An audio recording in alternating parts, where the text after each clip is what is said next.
Introductory note. Henry David Thoreau was born at Concord, Massachusetts, July 12, 1817, and died there May 6, 1862.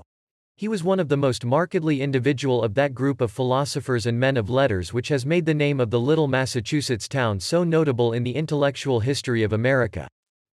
Thoreau came of a family of French descent, and was educated at Harvard. He was bred, says his friend Emerson, to no profession. He never married. He lived alone. He never went to church. He never voted. He refused to pay a tax to the state. He ate no flesh. He drank no wine. He never knew the use of tobacco. And, though a naturalist, he used neither trap nor gun. The individualism which is implied in these facts was the most prominent characteristic of this remarkable person.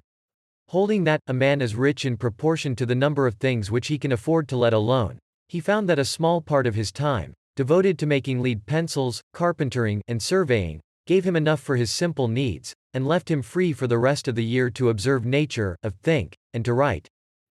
In 1845 Thoreau built himself a hut on the edge of Walden Pond, and for over 2 years lived there in solitude, composing his Week on the Concord and Merrimack Rivers.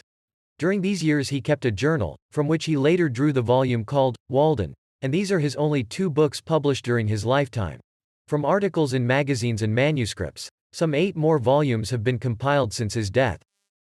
Interesting as is the philosophy which permeates the work of this solitary, his books have found readers rather on account of their minute and sympathetic observation of nature and the beauty of their style.